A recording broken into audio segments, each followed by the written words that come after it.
Hello, everyone, and welcome to our second podcast of Rare Conversations.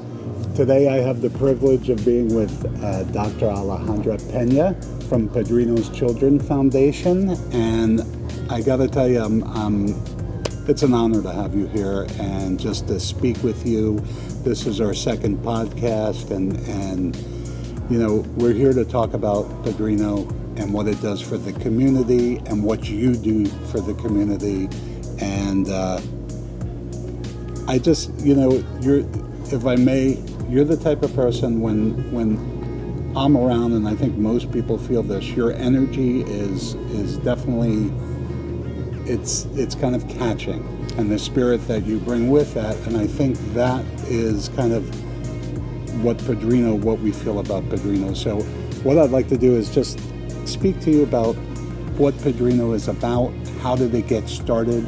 Let's talk about that a little bit. Well, thank you, Richie, for inviting me to the second podcast, and thank you for your kind words. It's an honor to be the director of Padrino Foundation. Now it's been since 2016 that we began this project, and I can tell you a little bit of how it got started. Back in 2016, it was just me and a social worker, and I was reached out by the board members of the Padrino Foundation who wanted to do a project to benefit the health of the children in town, kind of this broad mission. And since then, we've developed so many programs. We've grown our staff, we've changed locations, we continue to expand, and it's been a privilege to give back to a community that has given back to me so much and that has welcomed me so sweetly and so kindly for so many years, where I've developed my life and my home. So for me, it's a way to contribute back. And I think one of the goals that I had as a medical student even was to be involved in a community health project. So I think this is beyond my wildest dreams, what the Padrino Foundation has been able to accomplish so far. So in the starting of Padrino, it sounds like this was something that you kind of fell into but were thinking about for quite some time. And I know doctors in Mexico do their community service, or last year of medical school, you do your community service. Did you do that here in Todos Santos, or was it another? Yeah, that's how it started. In 2014, I was doing my last year of medical school, and you're right, the social service year where you need to go to a community or you need to provide some sort of service to Mexico. And I decided to come to Todos Santos without ever being here before, but I heard that there was nice beaches, good yoga classes, articles on the New York Times, on LA Magazine, and I thought, okay, there must be something. So I packed my bags and I arrived here. I worked for 1 year at the Public Health Center, and I became a doctor there. I always say that's where I really became a doctor. I fell in love with the community. And a year later, I traveled to Asia as a volunteer. And I think in that trip, I realized that I really wanted to do a community. I didn't want to be in a major hospital in a large city, but in that trip that I had, it became very obvious to me that I wanted to, be a small soldier and fight for a cause in a community that I appreciated so much. So I decided to return, and that's sort of the time when we started developing this program.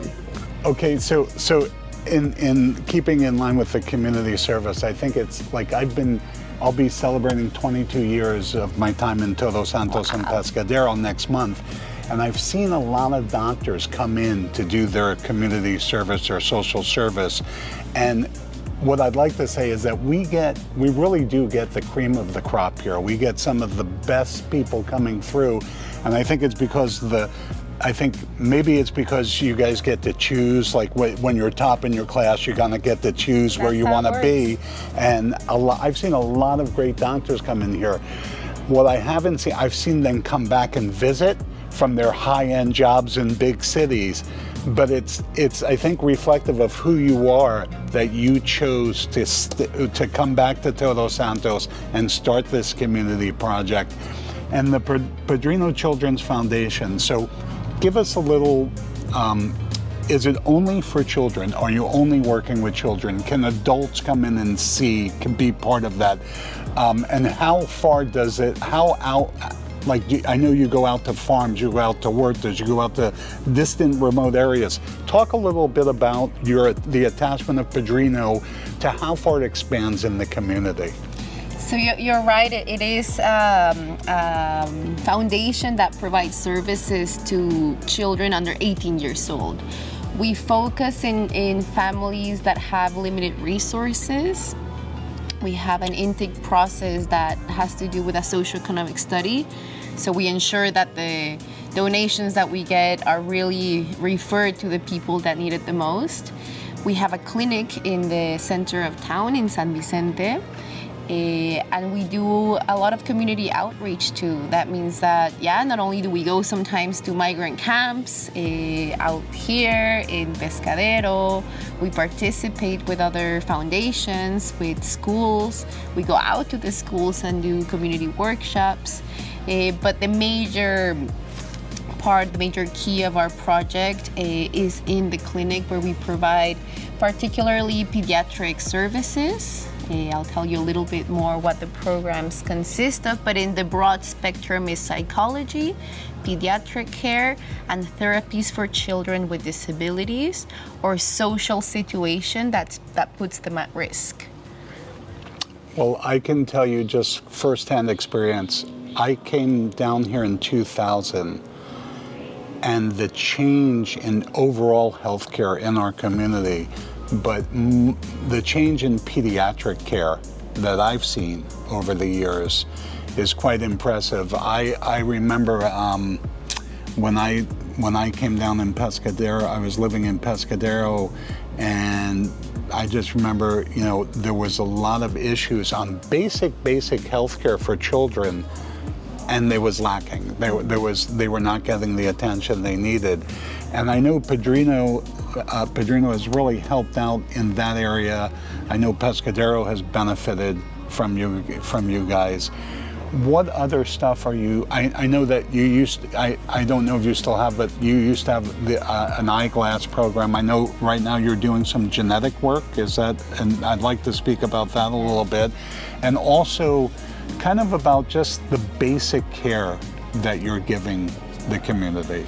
The kids in the community. When we began this, we really thought that we were going to be treating diarrhea and sinus infections in little kids, but we soon realized that part was not needed as much, because the simple primary care interventions that just need maybe a antibiotic script are pretty much covered by the public health center.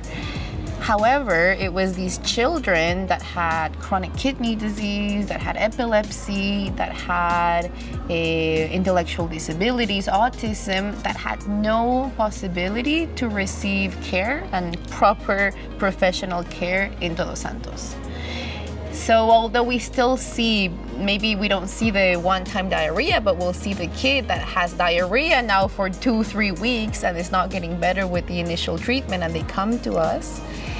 Really, the majority of the patients that we see are complicated cases that are not that the public health center does not have the ability to treat. And the foundation has taken this turn of really developing programs according to what we were seeing was the need of the town, not what we expected to serve, which is a major key when we're developing community programs. No, there's this thing as what are the real needs versus what are our perceived needs. So I guess the complex cases that were not covered by IMSS, by the Seguro Popular, by ISSSTE, were these cases that not only do the families would need to travel back and forth to La Paz to see specialists, to receive attention therapies, but also that they're just not covered by the institutions. And the other major part was the psychology. Up until Padrino arrived there, and still to this day, there's really no places available in Todos Santos or in Pescadero that provide psychology services, psychometric studies, rehabilitation therapies. So since early on, that was a big churn that the foundation started focusing on. And you mentioned the genetic program, which is kind of an incredible program that we have, because this program fell into our lap. We were contacted by a large corporation in the United States that's called the Illumina corporation, who have a program internationally which is called the iHope program.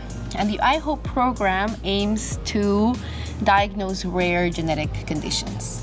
So when we talk about complicated cases, these are the most complicated cases that you can think of. These are like children that don't have, first of all, a diagnosis, but they go from specialist to specialist trying to get opinions.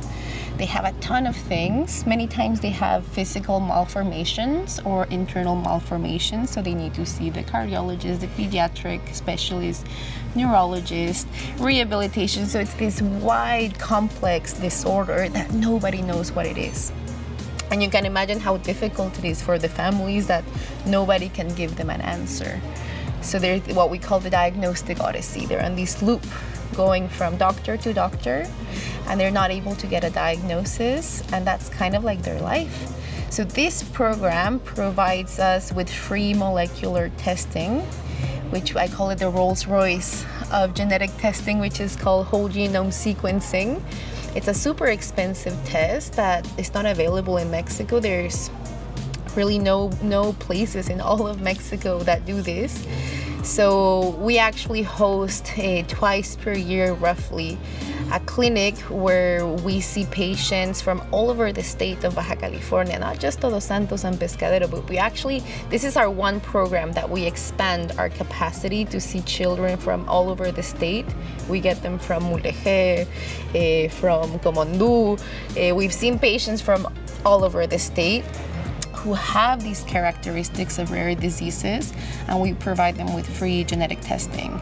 And it's incredible because we've been able, our diagnostic rate goes around 60 or 70%. So many of the institutions like Teletón, Salvatierra Hospital, IMSS actually refers patients to this small clinic in Todos Santos for whole genome sequencing. Sometimes when I tell some of my colleagues in Mexico City, they can't believe it, that in this tiny town we are able to provide this incredible resource. So it's kind of amazing to hear this because you've got to wear a lot of different hats. You're an administrator, you're a doctor, you're giving care, and you've essentially started a clinic. You've started I don't want to say hospital, but a foundation and a clinic that is handling the toughest pediatric, kind of the most, the deepest and in some cases the darkest places of children care, and the psychological aspect. You've brought psychological children's psych. You've brought all of this stuff was new to our community when you brought it in. I mean, it didn't exist. It wasn't here. Yeah, I think sometimes my board member says it's too much, but I do think that in order to have successful health projects, you need to have this multidisciplinary approach.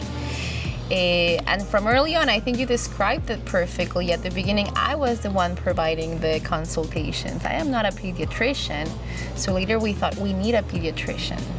So we brought in the first pediatrician ever to live in Todos Santos. We brought her from Mexico City, and she currently lives here with her family. We needed early on a social worker because many of these cases, they don't just need the appointment, but they need family support. They need to eat. they can't focus on medications if they're struggling. So social work is an essential key that puts them in contact with maybe other institutions that can provide other services that the foundation can't provide. So it's really like different levels of support, because if we just focus on, okay, I want to provide a medicine and a consultation, really we're improving health in just one little segment of what the whole aspect of health should be. I like this definition that the World Health Organization has of health, which is not just the absence of disease, but it's the wellness and the well-being of physical, mental, social, and spiritual health. So if we really want a healthy community and healthy children, we need to target all aspects of this. Well said, and I like the four categories that you're using, which are spot on, because I think that applies to every aspect of adult, child, whatever it is. Let's talk it. So the first pediatrician came in what year? How long ago? That was in 2020. Wow. And then sometime in the middle of the pandemic, we actually had plans for her to come a little earlier, which was delayed with the situation. She's a doctor who recently graduated from pediatric specialty in the Hospital Federico Gomez, which is one of the most important hospitals of pediatric care in Mexico. And she trusted the project, and she came and she moved without being here before with her whole family. And it's been transformational for us, because now I'm able, as the executive director, to really focus on program development, fundraising, human resources, developing the staff, which is a key part that we do, and have team, which now we're 7 people in total. So we have the social worker, we have pediatricians, we have a child psychologist, we have support in administration and pharmacy, and we have a special education teacher who provides therapies, and all of them have been trained by the Padrino Foundation. We provided many sorts of training, because I think a big strategy is, if we're gonna have people, we need to train them the best. So we have the local resources here. So you're training locally here. Yeah. That's great. And you mentioned fundraisers. So let's talk about, I'm a business person in the community.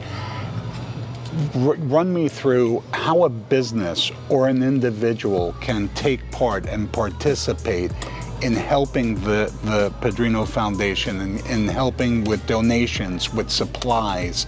How do I, as a business person, if I'm a new business person in town, or even an old business person in town that's been here, how do we get in touch? How do we help? So the majority of the donations that come are from the community. We do receive some grants, couple of grants, but I think it's more than 80%, I dare to say, comes from individual donations from members of the community. The way to contribute to the foundation, for one thing, is getting the word out. We still struggle to tell people what we do, and sometimes because we do so much, it's just hard to say it in one sentence. But we really need people to talk about the foundation. So that's one part where people can just contribute, sharing our social media stories, just talking in dinner about what we do, and promoting the foundation. Of course, donations are crucial. If we don't have donations, we can't do our work. So monthly donations are really incredible for us, because they allow us some sustainability for program management and continuous programs. And we have some donors that want to do a gift per year, a large gift, which is also very incredible. All of this can be done through our contacting us directly. So reaching out, there's an email that's info@padrinocf.org, or going to our website, we have a link there to donate. So that the website is padrinocf.org, and there you have all of the information and ways that you can financially donate to the foundation as well. So also from a business perspective, I want to make sure that businesses, local businesses, and other businesses in Mexico understand that the donations would be tax deductible for a business. Especially for the US, we also are a 501c3. So for US based businesses, we're able to give tax deductible receipts. In Mexico, we're still undergoing the process to be able to give facturas. Hopefully that will be accomplished within the next 12 months. However, for larger donations, we do have the ability through a second party who's called Los Cabos Children's Foundation, who have been grantors of ours for a few years. Through them, for larger donations, we are able to give factura as well. Okay, and a factura is a invoice, a invoice for tax reasons, tax purposes, for deduction. And also, I wanted to talk about my company Rare is going to be, we're going to be linking the Padrino website. We're going to be linking it to the Rare website. We're also putting a pamphlet together for all our houses that we rent. So people that are visiting, tourists that are visiting, people that are renting houses, inside the pamphlet in the house they're staying will be a mention, a little section for El Padrino and what it is about, and how, if someone's visiting, how they can donate and the process of that. Also, we're going to be starting a program with sales where a percentage will be contributed to El Padrino. This is all in the works. I've been working with mutual friends of ours, Nick and Jess, to kind of set this up for the future. Okay. We're so grateful for it, Richie. And no, it's great to do. We're also we're here at Plaza Amigos, and we're downstairs at Barracuda. It's a quiet morning. Barracuda's closed, but I wanted to make sure you understood that we are offering Plaza Amigos to you guys to host events here as part of our commitment to El Padrino, and to do any fundraisers or anything that you need. You have a space here as well, okay? Thank you. Getting back to we had mentioned some of the stuff that you see, some of the rare, unusual or high-end or the more serious stuff with children. What are some of the more common ailments that you're seeing in this community? What is, is there anything that, wow, there seems to be a pattern of this? Yeah, definitely.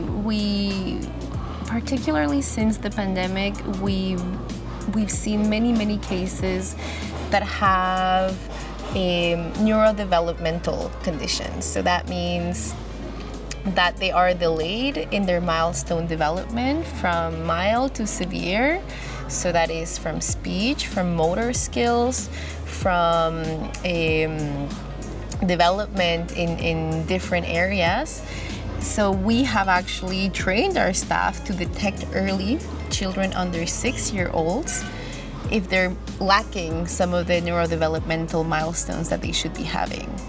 And if they are, then we are able to refer them really quickly to see the audiologist, the neuropediatrician, the speech therapist, any specialist that they need, because one of the problems that we saw early on, and we've always had these type of issues come to the foundations only before they were getting to us after the age of 10. We had one of our first cases, Chuy, was a 13-year-old boy without speech.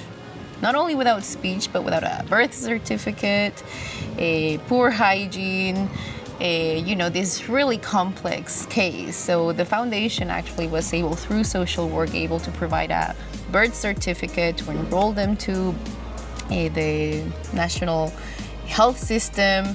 But we were able to provide him also with therapies to stimulate the speech. However, the older the kids are, the more limited you are to have a successful rehabilitation. So a big focus for us over the years has been to let's detect them early. And that's been very timely after the pandemic, because the cases of developmental disorders have increased dramatically. So that's a big part of what we do, a lot of attention deficit disorders, and which contributes a lot to school dropout, conduct disorders, later in teenage years, delinquency. So we have now really solid programs that involves, the specialists, the therapies, but also families, and how we teach families how to manage these conditions. I'll tell you about a case that I think explains a lot, kind of what we see sometimes, that it just blows our mind how cases like these have never seen a doctor.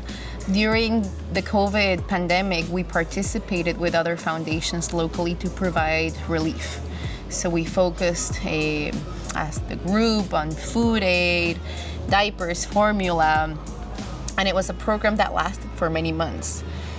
And we got a lot of kids coming, a lot of families coming to receive the support. And one day, one mom saw me while she was coming for her diapers, and she came close to me and she said, "I think my boy may need medical attention." And I said, "Why?"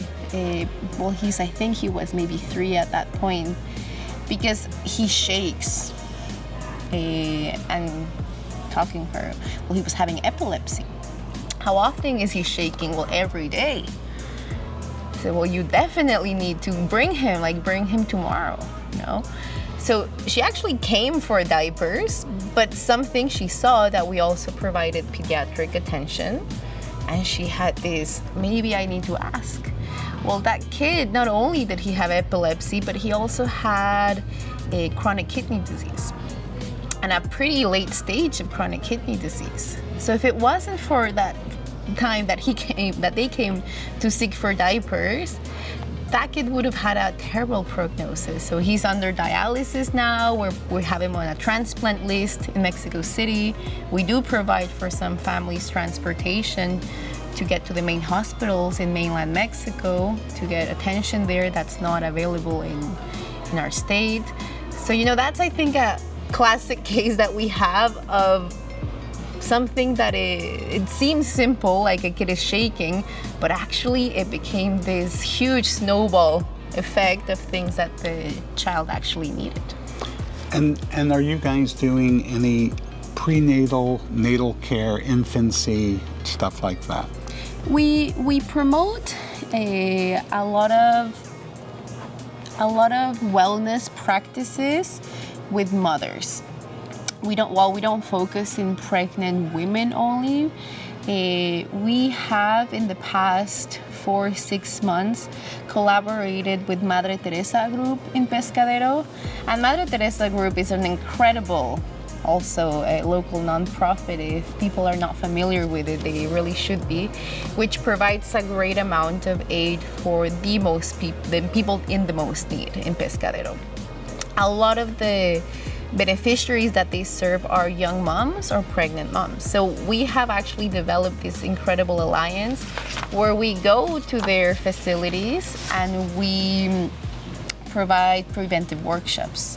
So one of the big contrasts that we see in Pescadero and in Todos Santos we see these maybe chronic cases, complex cases, but in Pescadero there still needs to be a lot of primary preventive care, from hygiene practices, promotion of breastfeeding, awareness of family violence. So a lot of the work that we're doing with moms, teenage moms, young mothers is promoting some of these wellness practices from early childhood.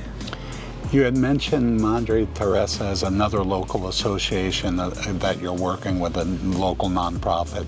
Are there any other associations that Padrino is working with? For sure, and honestly, I don't think we would be able to accomplish this task that we have so ambitiously have set out to do if we didn't have many collaborations. Locally, we participate with schools. Schools are a major key because the schools know when something's wrong, many times even before the parents know. So public schools are one of the lines of referrals to us. The Palapa Society, the Palapa School, we've done some collaborations. We've gone out to provide psychology, especially the psychology workshops and preventive practices. They refer patients to us. We collaborate with the Public Health Center a lot They actually request sometimes that if we can train them, but they might need to go to Teletón for physical therapy. So we have contributed as a Padrino Foundation to have a bus that goes from Los Cabos to La Paz and picks up children that need to go to Teletón for therapies in Todos Santos. We contributed at one point before we were able to provide autism therapies ourselves with Red de Autismo, which is in San Jose del Cabo, with Niños del Capitán, who provide dental clinics because we don't have a dental program, we would refer them, we would sponsor transportation and refer them. So I think that we have built a large network of organizations where we cannot provide the services, we will link them to the person who can. You've accomplished so much in a short period of time, really, and it's pretty incredible. You're educating a community, you're educating parents, you're educating children. People speak about I've always heard that the most formal education a person receives is by the time they're in kindergarten, they have their foundation. And that's what you guys are doing. You're kind of providing that along with parents, along with school, but you're providing that education for kids in medical services, psychological services, and what you're doing for the community. I mean, this community is growing, and you are growing with it in the form of what you're bringing here, the services that you're providing for the local community, and also for anyone visiting, for anyone coming here, like how they could get involved and stuff like that. It's just every time I speak to you, I'm more and more impressed. I always kind of speak to my team, and I wear a lot of different hats like yourself, but I always end it with, hey, let's keep it really simple. We're not saving lives, but you kind of are. I mean, you are there, and there's the stuff that you're doing is people don't recognize, because you're kind of the silent hero, but everyone knows Dr. Alejandra. I've been told, who should we call in this situation? And it could be a situation not even medical related, but call Dr. Alejandra, she'll know where to, you're used as a resource in the community for medical, for other things. And I don't know, I just think you need to hear that if we were to give a local Nobel Prize, I mean, you would be it. You are truly that face to this community. So I'd like to speak about, I've been to a couple of the events where El Padrino is one of the one of the recipients of donations and their sponsors. I know that we were just this past spring we went to an event at Yerba Buena, and I know coming up I think there's going to be the Gastrovino, which you guys I think are part of. Is that correct? We don't have a program yet, where Jess I think is figuring out ways to incorporate us, and I'm sure that she will. Towards the end of the year we generally have our largest fundraising event. Okay. So I think people will need to stay put, but last year we did this really neat format where instead of doing a large event like we generally did, we actually did a series of small dinners in Yerba Buena, in different restaurants and homes, which was really incredible because it allowed for new people to be invited to these dinners by the hosts, and our reach, because one of the bad things, if there's one bad thing about the large fundraising event, was that we got sold out the day that we put the tickets out. So it was generally the same people going to them, because not only was it a great party with great chefs, but it limited our ability to have further outreach to new potential donors. So I think this year we're gonna repeat this same format to have small dinners, and people can sign up for them. They can say, I wanna have a dinner at my home. It can be a 6-people dinner. I think the largest was 20 people. The foundation provides them with resources so they can have the dinner at home. And it's a great time and a great event. Members of the Padrino Foundation go to teach people in a trivia game how they can know more about us. So it becomes really fun, friendly, casual, and it's a lot of fun. So we'll be putting the information out pretty soon. I attended the one at the Hotelito, which was a blast. That was just a great time. And I think this is Dr. Alejandra's way of saying she's looking for new people, new faces to come forward and participate in these, host these dinners, to new blood for El Padrino, so to speak, and keep it in the medical field. Yeah, I mean, I think a lot of the supporters that have supported the foundation throughout the years have been long supporters of ours. And for us to have a sustainable approach for fundraising, we need to incorporate many of these new families that are arriving. And I think many families with young children can empathize that when your child needs something, you will go out and beyond to provide the service that they need, the medication that they need, the therapy that they need in order for them to get better. But the truth is that many families just can't. So that's where we step in. We do provide those services. So I think it's important for especially new members of the community to reach out, to come contribute, to be involved with the foundation, because the families need them. Let me just see if there's anything else that we need to touch on today. I think we kind of checked all the boxes, but I wanted to ask you, is there anything that you would like to share with the public? Anything else on PCF or anything else? Do you have anything you'd like to tell? Any message? Yeah. Well, I think part of the learning experience, as you have seen, I've been here since 2014 and I've experienced this huge growth of Todos Santos. And I think it will continue to grow, and many of the people that are coming here who love our town, who love the beaches, the nature, the calm lifestyle, I think it's part of a social and moral responsibility for each one of us to ask ourselves, how are we helping? How are we contributing back? Not just for a personal gain. I'm enjoying this, I'm building a business, I'm gonna get richer, because there's a lot of opportunity for all of us to develop here. But I think we can build a healthy community if we ask ourselves that question, how can I help? How can I give back? It's not just about me. If I help my neighbor, if I help the next person, we are all gonna be better together. So I think I'll finish just inviting people to be involved, to ask themselves, how am I contributing to this beautiful land? And I think there are many ways to contribute back. I think that kind of sums up what Dr. Alejandra is doing and what she's about.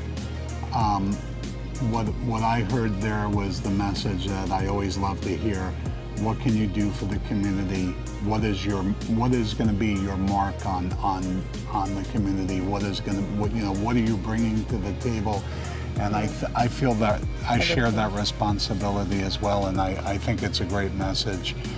I can't thank you enough for taking time out on your day to be with us and do this podcast. It's been a pleasure. Just to learn more about you and who you are. It confirms everything that I had in here about who you are. So thank you so much. Well, I humbly accept those kind words of yours, Richie. Thank you for having me. You're welcome. Thank you.